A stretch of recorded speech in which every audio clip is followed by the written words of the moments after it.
Hello વિદ્યાર્થી મિત્રો, એજ્યુકટેકનો ચેનલમાં આપનું સ્વાગત છે।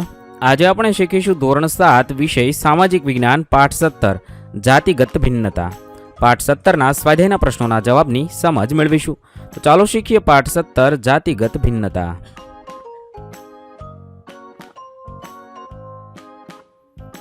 પ્રશ્ન નંબર 1 ખાલી જગ્યાઓ પૂરો।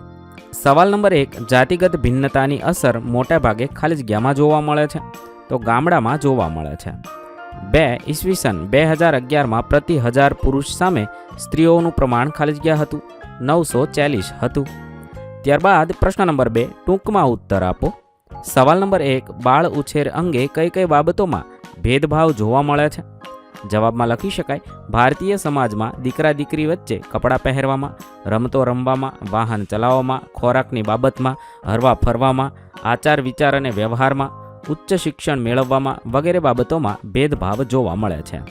દેશના કેટલાક વિસ્તારોમાં દીકરીઓને પ્રાથમિક શિક્ષણ પણ પૂરું કરાવવામાં આવતું નથી। છોકરીઓને ઉચ્ચ અભ્યાસક્રમમાં ભણાવવાનું પ્રમાણ ઘણું ઓછું છે। વાલીઓ પોતાની દીકરીને પોતાના ગામ કે વિસ્તારમાંથી બહાર શહેરમાં ભણવા કે નોકરી કરવા માટે મોકલવાનું પસંદ કરતા નથી। 2 ઘરકામમાં કઈ કઈ બાબતોમાં ભેદભાવ જોવા મળે છે? સમાજમાં એવી માન્યતા પ્રવર્તે છે કે છોકરાઓ કરતાં છોકરીઓ શારીરિક રીતે ઓછી સક્ષમ હોય છે, તેથી છોકરાઓની તુલનામાં છોકરીઓ પાસે ઘરના કામો વધારે કરાવવામાં આવે છે।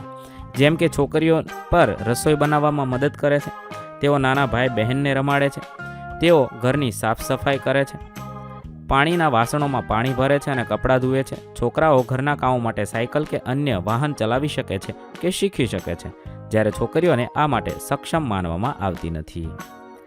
3 રૂઢિગત રીતે પ્રાથમિક શિક્ષણ પૂર્ણ થાય તેમાં કોની સંખ્યા વધારે હોય છે? રૂઢિગત રીતે પ્રાથમિક શિક્ષણ પૂર્ણ થાય તેમાં છોકરીઓની સંખ્યા કરતાં છોકરાઓની સંખ્યા વધારે હોય છે। પ્રશ્ન નંબર 3 નીચેના પ્રશ્નોના 1-2 વાક્યમાં ઉત્તર આપો। 1 મહિલા સશક્તિકરણ માટે સરકાર કેવા પ્રયત્નો કરે છે? મહિલા સશક્તિકરણ માટે સરકાર છોકરીઓને ઉચ્ચ શિક્ષણ માટે વિશેષ સહાય કરે છે। સ્ત્રી ભ્રૂણ હત્યા વિરોધી કાયદો બનાવી ગર્ભ પરીક્ષણને કાનૂની ગુનો બનાવ્યો છે। છોકરીઓ વધુમાં વધુ પ્રાથમિક શિક્ષણ પૂર્ણ કરે એવા સઘન પ્રયત્નો સરકાર કરી રહી છે।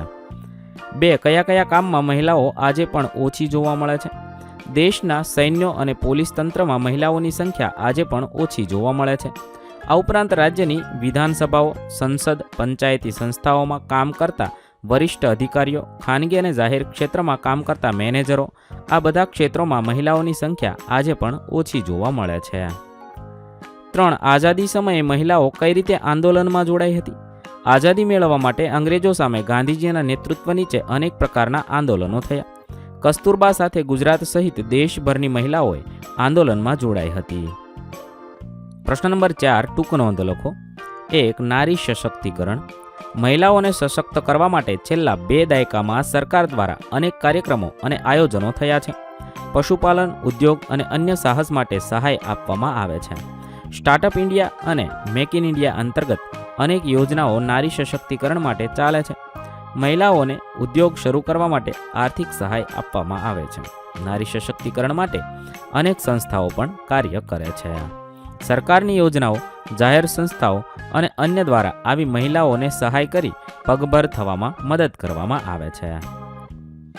2 ભારતમાં શિક્ષણ અને રૂઢિગત માન્યતા।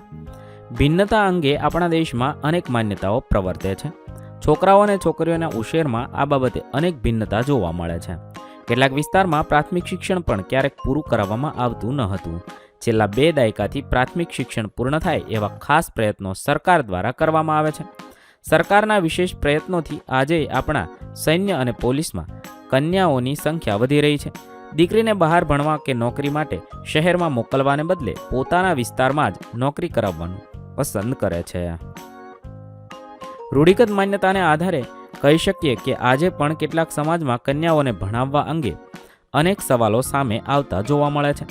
ઉચ્ચ અભ્યાસક્રમમાં કન્યાઓને ઓછી ભણાવવામાં આવે છે। આ કારણે હવે રાજ્ય સરકાર દ્વારા ઉચ્ચ શિક્ષણ માટે વિશેષ સહાય આપવામાં આવે છે।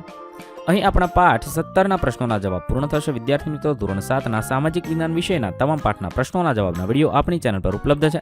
જે તમે ધોરણ 7 સામાજિક વિજ્ઞાન સ્વાધ્યાય નામના પ્લેલિસ્ટમાંથી મેળવી શકો છો. પ્લેલિસ્ટની લિંક વિડીયોના ડિસ્ક્રિપ્શનમાં આપેલી છે. તથા જો તમારે તેની પીડીએફની જરૂર હોય તો તે તમે આપણી એપ્લિકેશન પરથી મેળવી શકો છો. એપ્લિકેશનની લિંક પણ વિડીયોના ડિસ્ક્રિપ્શનમાં આપેલી છે. વિદ્યાર્થી મિત્રો, આપેલા વિડીયોની જો તમારે પીડીએફની જરૂર હોય તો તમે આપણી એપ્લિકેશન સ્માર્ટ સાથી પરથી મેળવી શકશો. વિદ્યાર્થી મિત્રો, આપણી એપ્લિકેશન સ્માર્ટ સાથી પ્લે સ્ટોરમાં આવી ગઈ છે, જેની અંદર તમે બધા વિભાગ જોઈ શકો છો. તેની અંદર વિવિધ ધોરણ છે. ધોરણ ઉપર ક્લિક કરતાં વિવિધ વિષય ખુલશે. વિષય ઉપર ક્લિક કરતાં તેની અંદર આવતા પાઠ ખુલશે. તેની અંદરથી તમે પાઠ્યપુસ્તક પણ ડાઉનલોડ કરી શકો છો. તેની અંદર આપેલા પાઠમાં ક્લિક કરતાં તમે પાઠની પીડીએફ, સ્વાધ્યાયની પીડીએફ, સ્વાધ્યાયન પોથીની પીડીએફ, પાઠના વિવિધ વિડીયોઝ, સ્વાધ્યાયના વિડીયોઝ, સ્વાધ્યાયન પોથીના વિડીયોઝ બધું જોઈ શકો છો અને ડાઉનલોડ પણ માત્ર એક ક્લિકમાં કરી શકો છો. વિદ્યાર્થી મિત્રો, આપણી એપને સપોર્ટ કરજો, ડાઉનલોડ કરજો